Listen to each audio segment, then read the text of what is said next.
Welcome to the Pretty and Profiting Show, your favorite show for branding, beauty, business, and the truth of how to be a boss lady and build your empire. Pause the show right now and grab your free gift at profitablepersonalbrand.com/hot. It's a workbook and audio training on 5 high-performing strategies to dominate your market and add an extra $1,000 to $10,000 to your bottom line.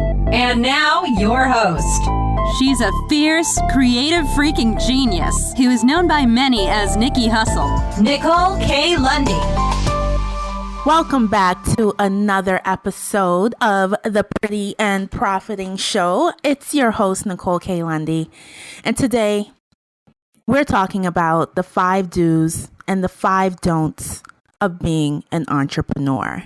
So we're going to start with the don'ts because I want to get them out the way, and I want to make sure that you immediately stop doing them if you are guilty of doing them before we get to the do's.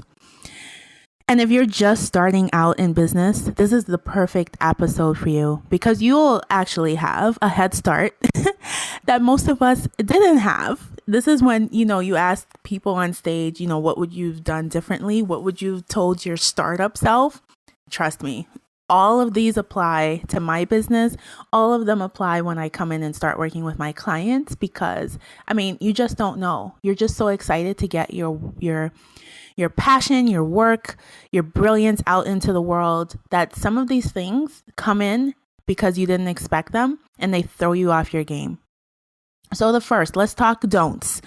The first don't is to not expect success overnight. Listen, being an entrepreneur is a marathon, not a sprint. Not a sprint. So even if you have the vision, the team, the funding, even if it all dropped into your lap for you to start your business, there's going to be unexpected challenges that come along the way. It's guaranteed. It happens to every one of us.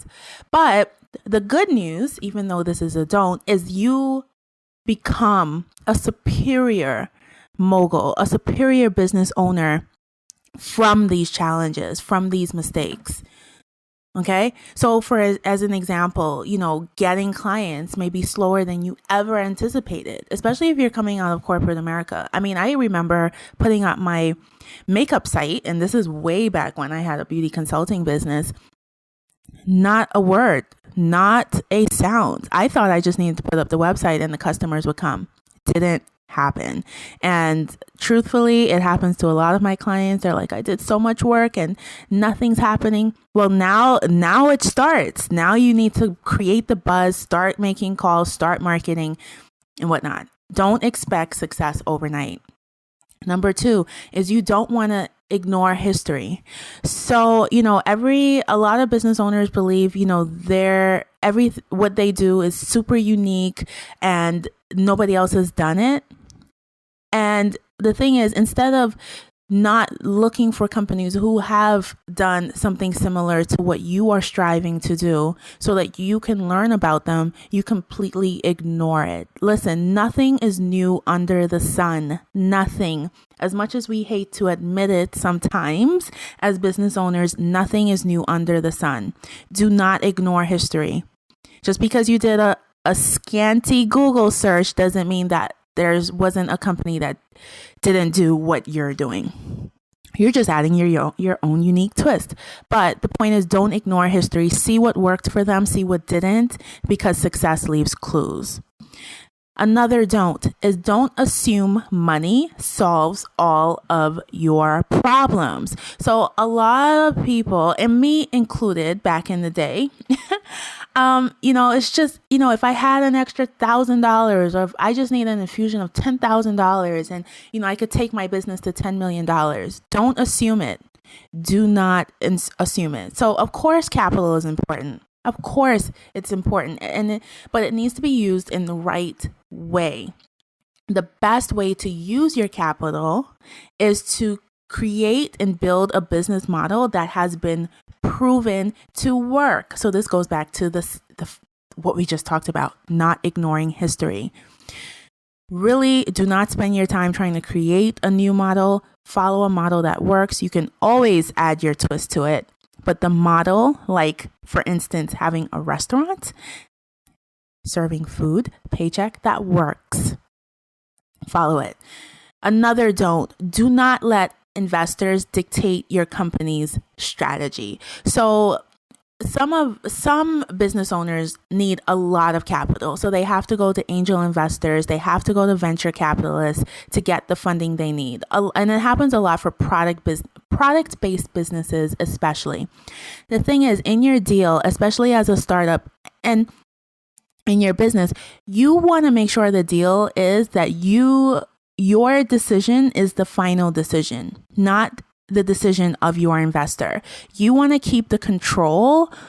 You want to have the final say of the strategy that your company is going to implement, and just overall sales, marketing, future. Yes, you appreciate their advice. Yes, you will take their advice. Yes, they need to be on the board of directors, board of advisors. Yes. You need to pull the trigger, however. Another do not operate inside of a bubble. So being a business owner, it's very easy to be in isolation. This poet, John Donne, he said, "No man is an island entire of itself. Every man is a piece of the continent, a part of the main." This happens to entrepreneurs too much. It's super easy to be engrossed in your company, what you're doing, what you're launching, what next year looks like. But the best entrepreneurs are always seeking feedback from their peers, from their clients, from their friends, from their families. Always stay connected. Do not be the creator of a project and the person giving feedback. Get some outside feedback, because operating inside of a bubble is super, super dangerous. We're going to go to a quick break. And when we come back, we're going to get into the do's of entrepreneurship. See you soon. Join the Pretty and Profiting Posse if you are a real deal woman entrepreneur creating wealth and making a global impact with your business. Represent yourself. Head on over to prettyandprofiting.com and get your merchandise. Profit in style. And we're back. So in today's episode, we're talking about the 5 do's and the 5 don'ts of entrepreneurship. We just finished talking about the 5 don'ts. Now we're going to jump into the 5 do's.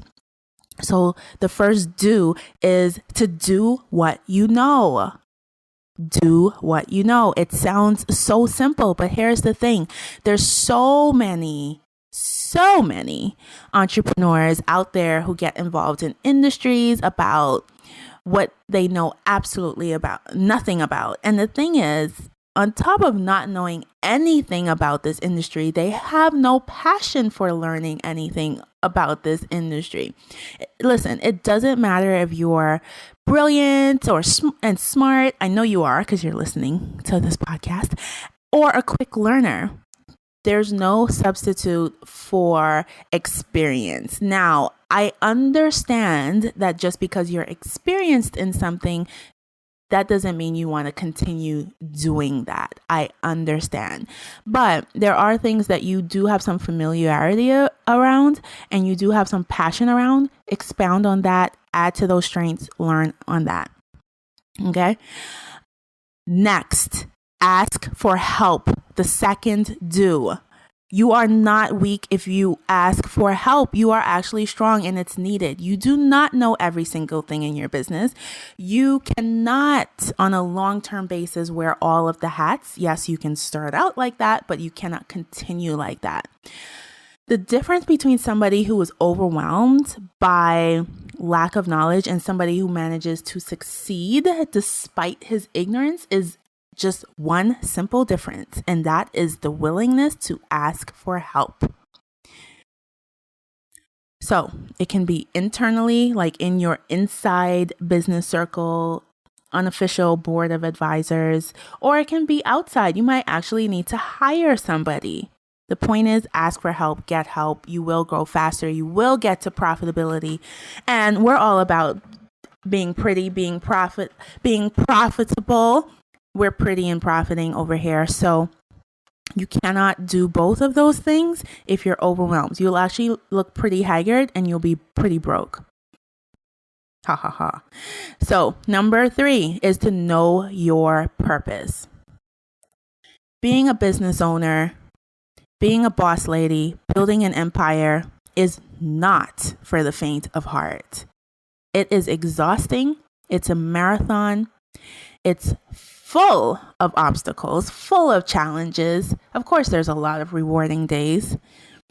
But the only thing that's going to keep you going is for you to have a strong sense of purpose and you to be strongly connected to your why. Not your mama's why, but your why. That is the question that has to be answered, and you must remind yourself of that answer every single day. Number 4, the fourth do, is to recognize your mistakes. Listen, we know from being a child that admitting to a mistake can get you into a lot of trouble. And that trait goes with us to adults and into being an entrepreneur. However, ignoring a mistake as an entrepreneur and allowing it to fester can cost your company big time. So you have to have the courage to admit when you're wrong, whether it's to a colleague, to a client, to a vendor, just in general, internally to your business, and course correct immediately. Immediately. The 5th do as an entrepreneur is you want to enjoy the journey. Listen, you have a big vision. You've made a commitment. Enjoy the journey. You only have a limited amount of time, really, not on your side, and you have to fire on all 12 cylinders every second of the day, every moment. As an entrepreneur, you don't have weekends. Even if, you've set a work schedule, as an entrepreneur, you're always thinking about the expansion of your empire. You're always thinking about the next marketing. You're always strategizing in your head. There's nothing wrong with that. That's how you're wired. That's how I'm wired. That's how all of my colleagues are wired. That's how my clients are wired. It's consistent across the board, even from my own research. But you have to enjoy the journey. You can't get too caught up on the destination. You have to enjoy the ride. So that's it for today's episode. 5 do's, the 5 don'ts of being an entrepreneur. This is Nicole K. Lundy, your host. I will see you in the next episode. Goodbye. Thank you for tuning in to this episode of Pretty and Profiting. Want to learn more about me and what I do? Head on over to profitablepersonalbrand.com. Also, I have a super juicy giveaway for one lucky show subscriber. If you want to enter, you just have to do 2 simple things. 1, subscribe to the show. 2, leave a review on iTunes or Stitcher, and you'll be entered into this month's $25 Sephora gift card giveaway. Thank you for tuning in. Until next time, stay pretty and stack those profits.